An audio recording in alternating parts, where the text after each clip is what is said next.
A quick demonstration of VMS version 5 server-aware launch controls. You'll see I'm logged into our sister company, the Race Centre's venue here, using their systems to demonstrate the new capability. I'm going to dive straight in and show you what's now possible. So in the usual way, I've got 10 test drivers here. I'm going to allocate those to the simulators, 1 through 10, and then draw your attention to the new launch controls window here. It looks a little different to previous versions. We've got specific support for Assetto Corsa and rFactor 2. I'm going to use rFactor 2 to do the demonstration.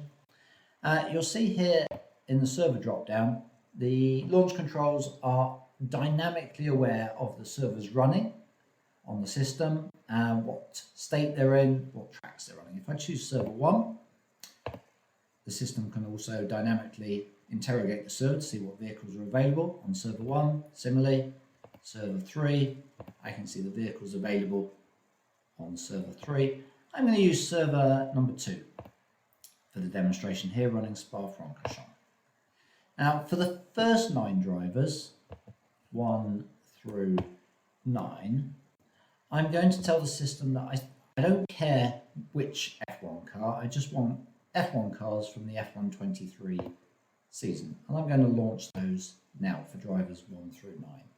But let's imagine that Mick Jagger in simulator number 10 here specifically wants a Ferrari.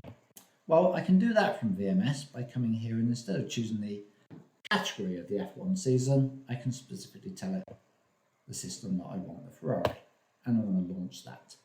So they're all going yellow in the usual way to indicate that there's a game running, and rFactor 2, as usual, takes about a minute to load. What you are hopefully seeing here is that the operator is unable to try and connect to a server which is not up and running.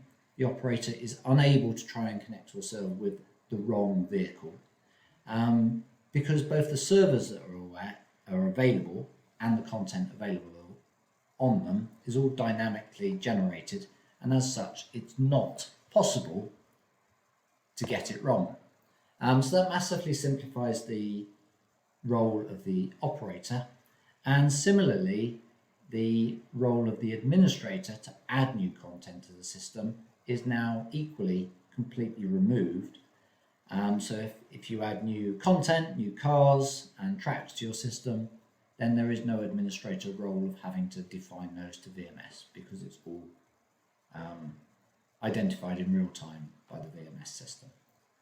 So it looks like the 10 simulators have finished loading there. So if I just pop those on track, there they go. They're in automatic, which always looks wrong to me with F1 cars. So let's switch those to manual. If I now enable the AI to get those moving, we should be able to see at a glance that there is a range of different vehicles there, McLarens, Mercedes, Williams, out on track. And if we have a look at Mick Jagger's car in simulator number 10 here, if I just use the hover help, then we can see that he did get the Ferrari that he wanted. So that's server-aware launch controls with rFactor 2.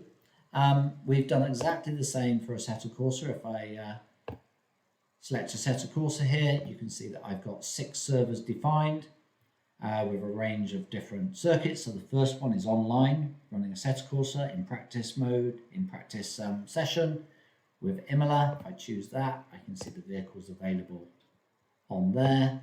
Let's choose server, I don't know, 5 with Brands Hatch. I can see the vehicles available there, and again, load those in just the same way.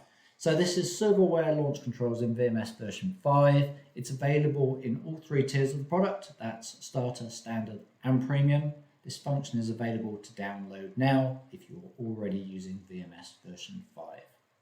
Whether you're running VMS version 5 or not, absolutely we welcome you to get in touch, and we can tell you more, show you how you can increase the professionalism, profitability and scalability of your race centres and race car simulator operations.